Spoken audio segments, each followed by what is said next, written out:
Joe from the BBC, and then we'll open it up to everyone else. We'll do a separate UK written as well afterwards. Go ahead. Hi Ben, you've named your team. Jofra is back. How excited are you by that prospect? Yeah, really exciting. I think it's great for English fans, but also for Joff.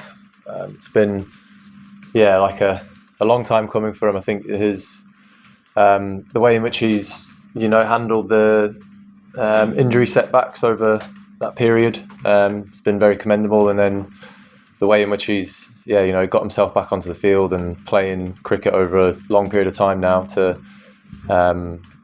It was exciting to have him back into the squad and in contention for last week, but now that we can say he's in the playing 11, very exciting for the group, but also I think a pretty great day, and I think Josh's going to be pretty proud of himself that he's managed to get himself back here after two pretty big injury scares. What can he add to the bowling attack that maybe others can't? I wouldn't ever like to go into it like that. I think it's a case of we've had two tough games, a lot of time in the field, and got through some overs as a bowling unit. So you get to this position here with back-to-back Test matches, and you feel it's the right time to get some fresh legs in. And it was exciting that we'd had the ability to be able to call on someone like Joff. A lot of England fans will remember him from 2019 and the spell here. Can he get back to that level, or might we be seeing a slightly different form of Jofra with the Red Bulls? No, definitely. I think when he's played for England, I know it'd be in the short format. I think it's obvious whenever he does get the ball in his hand, there is that sort of that change in the game. I think the opposition feel it as well, because they know what he can do in a spell. I don't think there's any reason as to why we can't see Jofra Archer operating at a level like we've seen here on Lords in his debut. And how do you plan to use him? Will you use him in shorter spells than perhaps previously? It'll all be a sort of in the moment kind of thing, like same with anyone, where if you do get a sense to maybe give someone an extra over or two than you originally planned because they feel like they're being a big threat, and you can maybe get one or two more overs out of them to potentially get a wicket. But there's definitely going to be no preconceived ideas around he's only bowling spells of 4 or 5. Definitely not. And how much help will he and the others get from the pitch here? Have you had a good look at it? Lords generally it plays out the same way whenever you tend to play. There's always seems to be a little bit in it on days 1 to 2, and then if anything it probably speeds up as the game goes longer. I watched a bit of the World Test Championship and it was the same there. Don't know. And how are you feeling after Edgeworth's done a quick turnaround? Tough test mentally, no doubt. And also, how do you feel about your batting at the moment? I'm good and good. Good and good. Yeah. Thank you very much. Sweet. Joe, go ahead. And was there a temptation to make any more changes in the team? I know people were probably wondering about that with the tight turnaround, and your bowler's got a lot of overs into the driving cast. I know obviously he has ongoing issues. Was there a temptation to rest anybody else to make any more changes for this match? Just to again reiterate, Cast, there was no ongoing issues with him.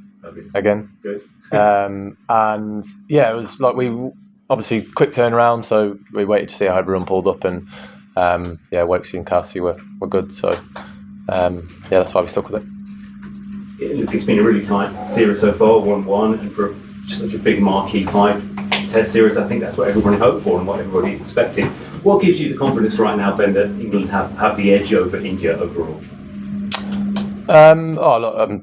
This was always going to be a series which was going to, at moments ebb and flow. The results were going to ebb and flow because of two very good teams going at it against each other.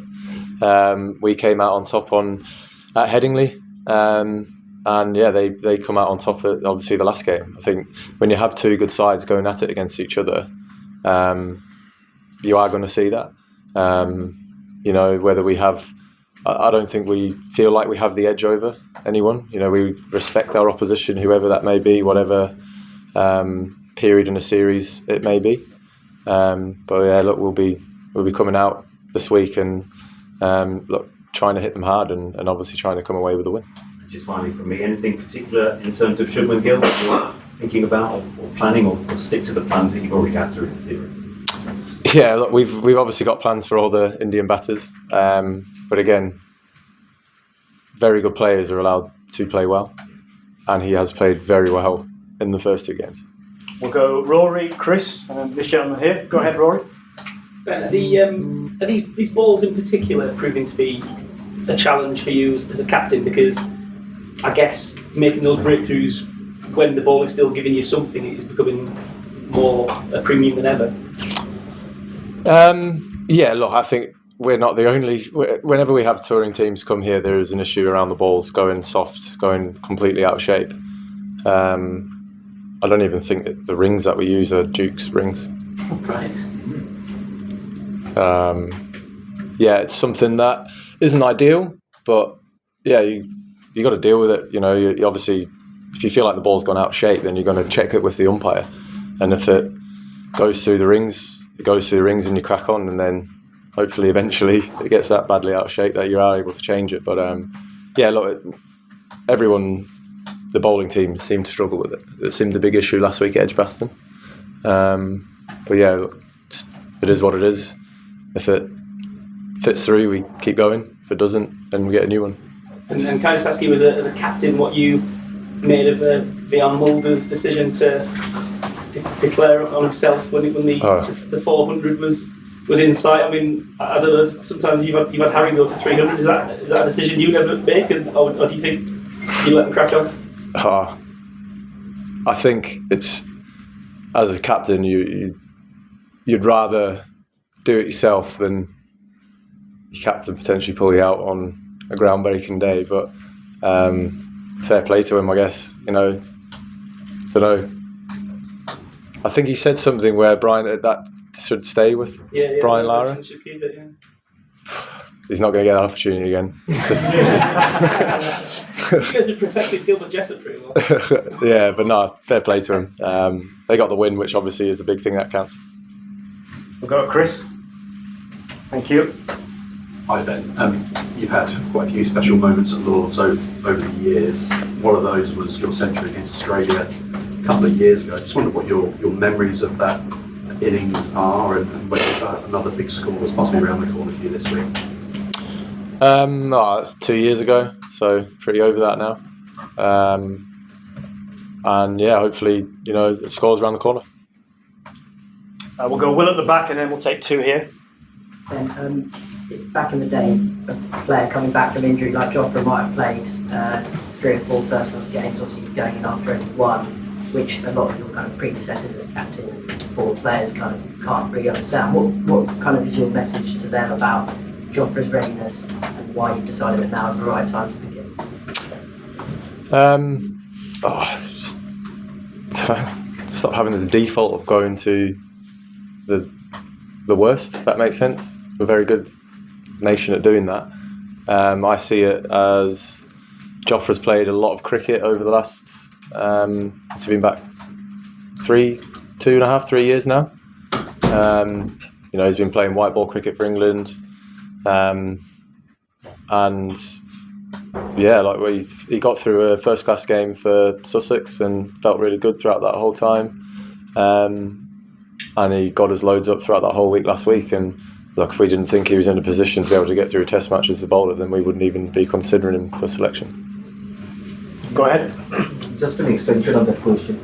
When you have an X factor like Jofra, how do you plan his comeback, or how do you pick and choose his matches? Does it depend on the conditions, the venues, or the opposition? When you need to protect an asset like that, how do you go about it? Or do you have a set number of overs that he needs to bowl in a test match, not go beyond that? Do you plan that way?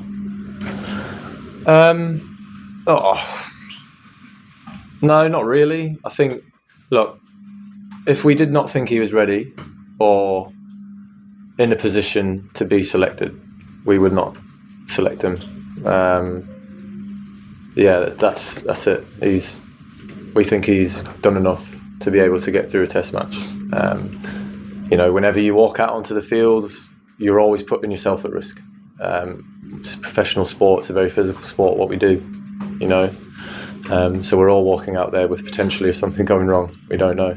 But yeah, we would not select someone if we didn't think that they were able to get through a game. One here and then behind, and then we're done. Thank you.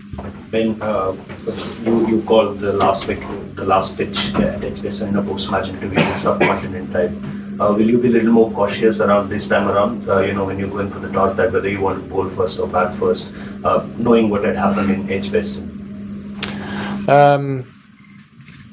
Well, no, I think we're not stuck in our ways about this. I think just make that clear. I think it's that's been something that's been built up. We bowled first at Edgbaston because there was, decent overhead conditions, but that soon disappeared.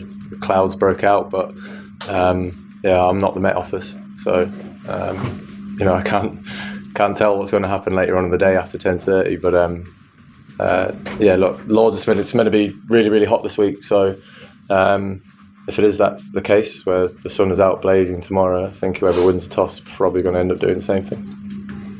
Last one. Hi Ben.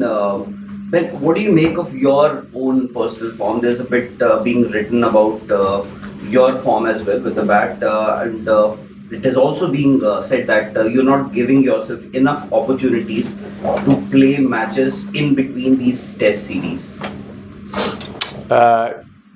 Cool, I'm all right, it's fine. And what, do you want me to play some games in between a series? As in, for example, the India A games, you could have the first class matches. All right. India A. No, look, I had my surgery in January. The priority for me was getting myself into a physical position to be ready for this India series, and Zimbabwe before that. Then looking at the whole schedule where I had with obviously the opportunity to play for Durham, it was too early to play. Then I would be putting myself at risk of injuring myself again. And then there was always that option of me playing that Lions game after the Zimbabwe test. But that was purely going to be a late decision on how I felt I got through that Zimbabwe test, and I felt good. It's pretty obvious that I'm getting closer towards the end than I am to the start. So when it comes to me making decisions around games, got to be a lot more clever and more sensible around those decisions that I make, if that makes sense. Okay, thank you, Ben. Cheers. Thanks, everyone. Thanks.